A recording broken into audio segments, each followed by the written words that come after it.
एक सवाल पूछता हूं।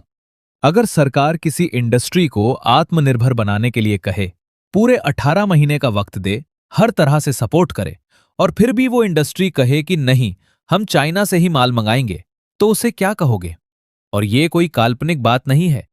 भारत के सोलर मैन्युफैक्चरिंग सेक्टर में ठीक यही हो रहा है। और ये मामला इतना बड़ा है कि इसे समझे बिना भारत की एनर्जी सिक्योरिटी की पूरी कहानी अधूरी रहेगी। पहले थोड़ा बैकग्राउंड समझते हैं। भारत में सोलर पैनल्स बनाने की कैपेसिटी अभी करीब 193 गीगावाट है। यानी हम दुनिया के सबसे बड़े सोलर मॉड्यूल मैन्युफैक्चरर्स में से एक बनने जा रहे हैं। लेकिन यहां एक बड़ा पैराडॉक्स है। मॉड्यूल बनाते हैं, लेकिन उसके अंदर जो सबसे इंपॉर्टेंट चीज होती है, यानी सोलर सेल, वो हम खुद नहीं बनाते। सोलर सेल वो होती है जो सनलाइट को इलेक्ट्रिसिटी में कन्वर्ट करती है। और इंडिया की सोलर सेल मैन्युफैक्चरिंग कैपेसिटी अभी सिर्फ 31 गीगावाट है। यानी 193 गीगावाट के मॉड्यूल्स बनाते हैं, लेकिन सेल्स सिर्फ 31 गीगावाट की। बाकी कहां से आती हैं? चाइना से। और चाइना की ये डोमिनेंस कोई साधारण नहीं है। चाइना पूरी दुनिया की सोलर सप्लाई चेन पर इस तरह काबिज है जो सुनकर हैरान हो जाओगे। ग्लोबल पॉलीसिलिकॉन प्रोडक्शन में चाइना का हिस्सा 91% है। वेफर्स में 97%, सोलर सेल्स में 92% और मॉड्यूल्स में 85%। यानी एक सोलर पैनल जहां से शुरू होता है पॉलीसिलिकॉन से लेकर जहां खत्म होता है मॉड्यूल तक, हर स्टेप पर चाइना का कब्जा है। चाइना ने 2023 अकेले में सोलर इंडस्ट्री में $130 बिलियन इन्वेस्ट किए। और इसका नतीजा यह है कि चाइनीज सोलर सेल्स अभी भारतीय सेल्स के मुकाबले आधी कीमत पर मिलती हैं। तो जो कंपनी सिर्फ असेंबलर हैं, वो नेचुरली चाइना की तरफ जाती हैं। लेकिन इस डिपेंडेंस का खतरा कितना रियल है, ये समझना जरूरी है। रेयर अर्थ मैग्नेट्स का एग्जाम्पल लो। 2025 में जब इंडिया चाइना टेंशन्स बढ़े, तो चाइना ने रेयर अर्थ एक्सपोर्ट्स पर रिस्ट्रिक्शंस लगाए और इंडिया के कई मैन्युफैक्चरिंग सेक्टर्स हिल गए, क्योंकि ईवी मोटर्स से लेकर डिफेंस इक्विपमेंट तक सब में रेयर अर्थ मैग्नेट चाहिए। यह सिर्फ एक एग्जाम्पल है। कोविड के दौरान फ्रेट कंटेनर्स के लिए चाइना पर डिपेंडेंस इतनी थी कि इंडिया को अपना एक्सपोर्ट बंद करना पड़ गया था। Mumbai Ahmedabad bullet train project में टनल बोरिंग मशीन्स चाइना से आनी थी, वो डिलेड हुई तो प्रोजेक्ट डिलेड हुआ। और एक वक्त ऐसा भी आया जब मेडिसिन्स बनाने के लिए रॉ मटेरियल्स की सप्लाई रुकने का खतरा सामने आया था। सोलर सेल्स भी इसी चेन की अगली कड़ी बन सकती हैं। इसीलिए सरकार ने 2019 में ही सिग्नल दे दिया था कि सोलर इक्विपमेंट मैन्युफैक्चरिंग में लोकलाइजेशन बढ़ानी होगी। 2024 में ALMM यानी approved list of models and manufacturers का लिस्ट 2 जारी किया गया।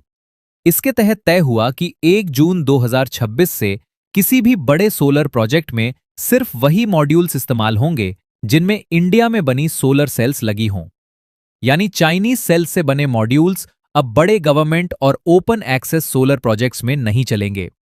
सरकार ने 17 ट्रस्टेड मैन्युफैक्चरर्स की लिस्ट भी जारी की जो इंडिया में सेल्स बनाते हैं और जिनसे दूसरे मॉड्यूल मेकर्स सेल्स ले सकते हैं। और कंपनीज को इसकी जानकारी 18 महीने पहले दी गई थी, यानी पूरा वक्त था। लेकिन जून 2026 आई तो बहुत सी कंपनीज अभी भी वहीं खड़ी थीं। चाइनीज सेल्स पर डिपेंडेंट, लोकलाइजेशन का कोई प्लान नहीं और कोर्ट में जाकर सरकार की पॉलिसी को चैलेंज कर रही थीं। अब यहां असली ट्विस्ट आता है। जो कंपनीज कोर्ट गई हैं, उनका आर्ग्यूमेंट है कि इंडिया में मॉड्यूल मैन्युफैक्चरिंग कैपेसिटी 193 गीगावाट है, लेकिन सेल कैपेसिटी सिर्फ 31 गीगावाट। तो अगर सभी मॉड्यूल मेकर्स को इंडियन सेल्स चाहिए और सेल्स उतनी हैं ही नहीं, तो सप्लाई कहां से आएगी? टॉपकॉन टेक्नोलॉजी, जो अभी सबसे मॉडर्न सोलर सेल टेक्नोलॉजी है, उसमें तो गैप और भी बड़ा है। टॉपकॉन मॉड्यूल्स की अप्रूव्ड कैपेसिटी 172 गीगावाट है, लेकिन इंडियन टॉपकॉन सेल्स की कैपेसिटी सिर्फ 10 गीगावाट। यानी एक टेक्नोलॉजी में डिमांड और सप्लाई का फर्क 17 गुना। यह आर्ग्यूमेंट सुनने में लॉजिकल लगता है, लेकिन इसमें एक बड़ी बेईमानी छुपी है। जब इन्हीं कंपनीज से पूछा गया कि सेल मैन्युफैक्चरिंग का कोई प्लान है, तो कोई जवाब नहीं था।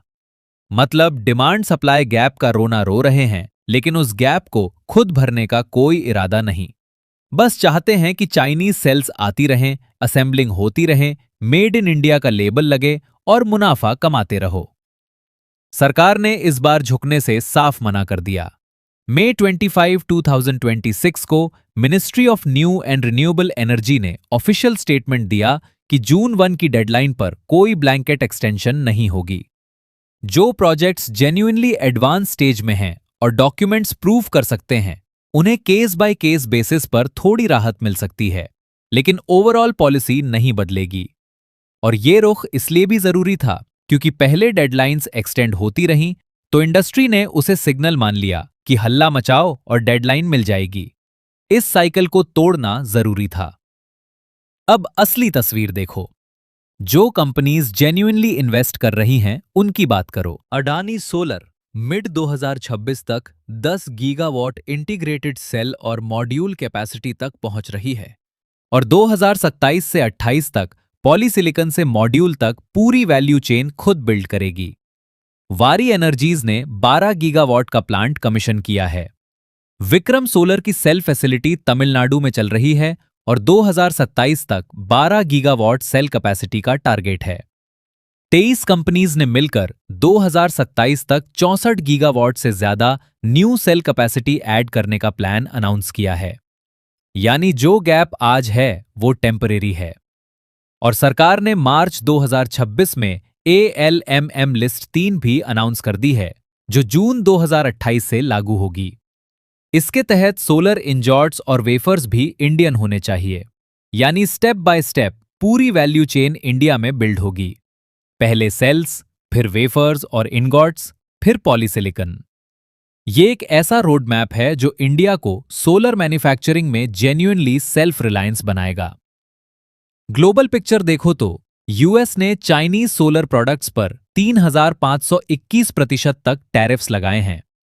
यूरोप भी रिस्ट्रिक्शंस बढ़ा रही है। पूरी दुनिया चाइना की सोलर डोमिनेंस से बाहर निकलना चाहती है, लेकिन चाइना के पास 2032 तक की ग्लोबल डिमांड पूरी करने की कैपेसिटी ऑलरेडी एग्जिस्ट करती है। वो प्राइसेस गिराकर किसी भी कॉम्पिटिटर को बाजार से बाहर कर सकता है। इसीलिए PLI स्कीम इतनी जरूरी है, जिससे इंडियन मैन्युफैक्चरर्स चाइनीज प्राइसिंग से कॉम्पीट कर सकें। तो असली सवाल यह है कि अगर सरकार आज झुकती है तो 2027 में जब अदानी, वारी और विक्रम की सेल प्लांट्स फुल कैपेसिटी पर आएंगी तो उनका माल कौन खरीदेगा? असेंबलर्स तो तब भी चाइनीज सेल्स लेना चाहेंगे। तो इन कंपनीज का इन्वेस्टमेंट बर्बाद होगा, सेल मैन्युफैक्चरिंग इंडस्ट्री फिर वहीं आ जाएगी और चाइना डिपेंडेंस और बढ़ेगी। जिस देश ने फार्मास्यूटिकल APIs में, फ्रेट कंटेनर्स में और रेयर अर्थ में चाइना डिपेंडेंस की कीमत चुकाई है, उसे सोलर सेल्स में वही गलती नहीं दोहरानी चाहिए। ये टेम्परेरी पेन है जो लॉन्ग टर्म गेन के लिए जरूरी है। तो आप बताइए, क्या सरकार को इस बार फर्म रहना चाहिए या इंडस्ट्री के प्रेशर में आना चाहिए? कमेंट्स में हाँ या ना जरूर लिखें। और अगर आप मेक इन इंडिया को सपोर्ट करना चाहते हैं तो इस वीडियो को लाइक करके ज्यादा से ज्यादा लोगों तक पहुंचाइए ताकि उन्हें भी जानकारी मिल सके। इसी तरह और भी नॉलेजेबल वीडियोस देखने के लिए चैनल को सब्सक्राइब करके बेल आइकन को ऑल पर जरूर सेलेक्ट करिए। जय श्री राम।